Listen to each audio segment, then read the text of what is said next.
buyambi tubufuna bwabuze kutuuka era abaana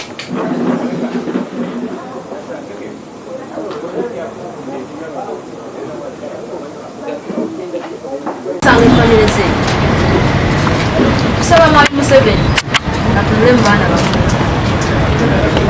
bonna abakwatibwako abamateeka. Nze Nakyanzi Malita ndi mutuuze w'e Kabembe. Mwannyinaze Ssempijja baamusanga Kabembe ku siteegi nga waliwo ne kamera ne bamukwata mu mmotoka gye tutaamanya ne chairman yaliwo ate era naye abyogerako ne bamuyingiza mu mmotoka dulooni n'emutwala nga kuliko ne banne ab'e Kabembe ne babatwala ne tunoonyako buli wamu ne tugenda e Naggalama tugenda e Mukono ne tufuna diferensi y'omusango okuva e Naggalama tugitwala ab'ekitebe abalwanira eddembe ly'obuntu bankubira essimu ne baŋŋamba nti Ssempijja okyabanja Ssempijja konze nti ye nkyabanja Ssempijja simulabanga oyo Ssempijja taliiyo ne mbuuza ate yalagawa nga saamuziika ne ŋŋamba ye ne bajjako essimu okuddamu bakubira mbabuuze tebaakwata. Kale yasembayo nakati akyatubuze yatulekera abaana tubonaabona n'abaana naye tusaba bekikwatako bw'abanga gyali bamute akome wasanga efamire ze. Tusaba mwami Museveni atunule mu baana baffe abate bonna abakwatibwako abamateeka baleme gawunzika buwunzisi wabula bagatandikire gye gava nti abantu bano bali bwe bati ne bwe bati. Ekyo kitusaba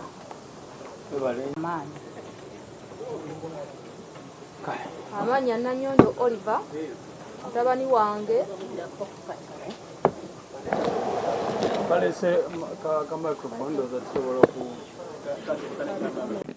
nze just njagala kisimbako siira nti guno mulundi nagwo mulundi mulala ogwongera okwoleka ekitongole kyaffe ekiramuzi ne kkooti zaffe nga bwe zikozesebwa okunyigiriza abantu n'okubamma obwenkanya kubanga ffenna tujjukira nti Prime Minister Nabbanja yavaayo ku TV y'eggwanga n'agamba balina Kibalama John Bosco ye yamulabako era gyali balina mikono gyabwe.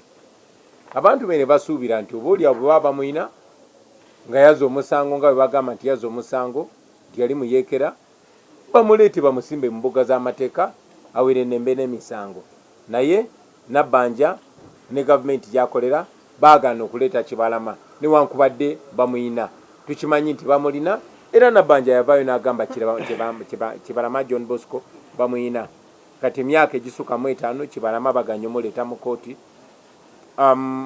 Mujjukira nti kumukwogera kwe John Museveni yasoma agamu ku mannya g'abantu abo bitubanja n'agamba babayina mu buduukulu bwabwe naye era ekyo kyakomaawo.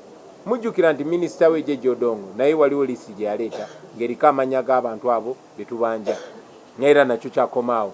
Ekyennaku nti mukyala Wangadya akulira akakiiko akalina okuba nga ke kakiiko k'eddembe ly'obuntu ye agamba abano abantu tebaliyo newankubadde endagamuntu zaabwe bwe ziri n'abantu baabwe bwe bali bakyala baabwe abaana baabwe bamama baabwe ye Wangadya agamba tebaliyo. Kati ku mulundi guno era ekitongole ekirala ekiramuzi nakyo kivuddeyo kyetubadde tusuubira nti ekigenda okuwaba n'abantu obwenkanya ekitongole ekiramuzi nakyo kyongedde okulaga kyekubiira kubanga bavuddeyo ne bagamba nti n'ebyali mawulire omulamuzi agambye teyabiraba agambye teyalabako Nabbanja ng'akkiriza nti alina Kibalama agambye nti byali mawulire teyabimanya ate n'ebituufu byamanya agambye oke kino kyandibadde kituufu naye tebakireeta mu kkooti nga bujulizi.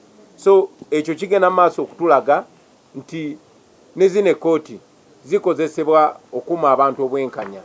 Munajjukira nti ekkooti ze zimu era twabagamba nti abasibe baffe baali batuuse gavumenti ya Museveni mu bulago tebasobola basalira musango gwonna kuba tebalina musango, tewali bujulizi bwe basobola kuleeta. Balina banyigiriza nabatulugunya nabatiisatiisa okubagirizisa emisango olw'empaka basobole obbata. Naye kati bano bayinza okuba babatulugunya oba n'abamu bayinza okuba nga babata nga tebalina bwe bavaayo kwogera amazima ago. Kyova olaba bakozesa oyo mulamuzi n'agoba oyo ogwo musango nga talina nsonga yonna yasimba gyasonzeeko n'agoba omusango ogwo. Nze njagala kuzzaamu maanyi bannayuganda bonna, mikwano n'ab'eŋŋanda baabo ababuzibwawo nti tetugenda kulekeraawo, era guno omusango tugenda kujulira. Si kujulira nti mu kkooti ejulirwamu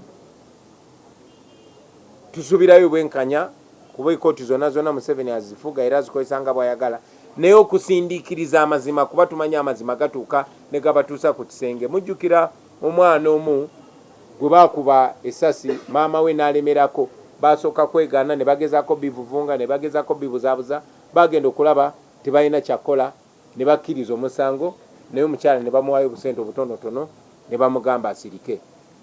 Ffe kyetwagala bantu baffe bano oba balamu oba balema oba bafu, babawa abantu baabwe, baba balamu babawa efamire zaabwe, bagende babeere n'abantu baabwe, balabire abantu baabwe. Baba abatemula babawe emirambo gyabwe bagiziike mu kitiibwa, kubanga tuli bantu, tuli baddugavu. Kyosinga ekintu ekisinga okuba ekikulu kwe kuwa omuntu abantu be bwe bamutemula mubawe emirambo gyabwe bagiziike mu kitiibwa.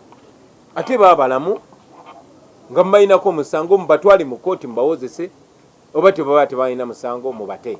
So tetugenda kulekeraawo, tugenda kujulira ku buli mutendera gwa kkooti bwe kiba kyetagisa paka ku kkooti ensukkulumu.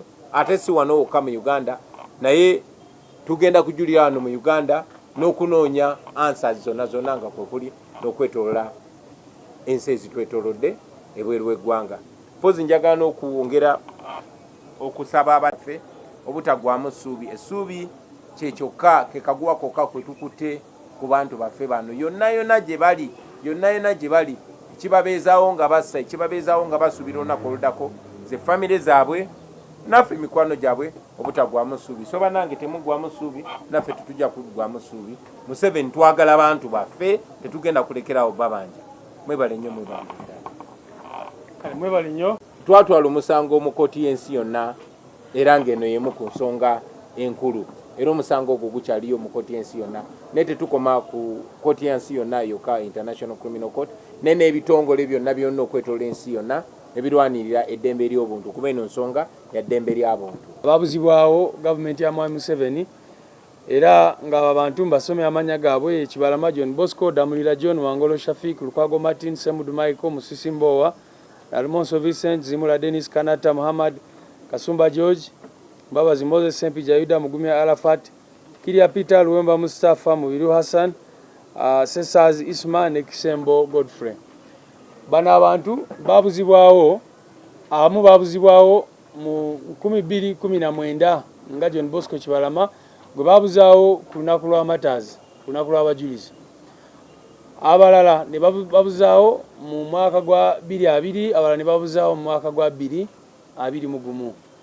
Bw'osoma ensala y'omulamuzi gwe bayita Esther Nambayo, omusango guno olunaku lwajjo yagugobye, naye mu byonna bye yayogedde teyagambye nti bano abantu tebaliyo, kubanga obujulizi bulaga lwatu nti abantu baaliyo era ne family members baabwe we bali. Naye bw'osoma judgment ye abadde ng'agamba nga anoonya ekyokwekwasa.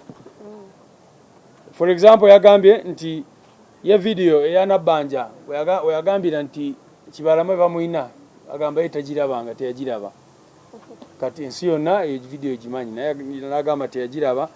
N'agamba nti abantu abawambibwa abaaliyo nga babawamba tebajja mu kooti. So n'agamba bano ba family members tebamala, tuwabula yali agadde n'abaaliwo. Naye nga mukimanyi bulungi nnyo abamu babawamba ekiro, abalala ne babawambira mu masasi. Oli bwe baali bawamba Akireewo gye buvuddeko, Akireewo aliwa bamuwamba recently, naye bajja ne bamuwamba mu ngeri y'ekiyayayayo nti kakati bo baagala mujjukira bulungi ne yaliwo nga bamutute kumulaga enyota ze baplantinga mu nyumba ye bwe yababuuza ekyo kike mutaddeyo immediately ne bamukwata ne bamussa ku mpingo. Kakati ono omulamuzi agamba nti mu mbeera eyo baali badde bakola bwe batyo. Maybe okubajukiza saagala kubeera nga ayisa olugaayo mu kitongole ekiramuzi, naye era ekitongole ekiramuzi ebizibu byakyo ffenna ffenna tubimanyi era tetugenda kukola ki kubisiriikira. Oyo mulamuzi yennyini gwe bayita Esther Nambayo, banubianli ne Edi Mutwe baba basiba ne babakola byonna bye bakola. Twagenda mu kooti ye era omusango bwe twagenda mu high court ne bagumuwa ne bagwa locatinga eri oyo mulamuzi.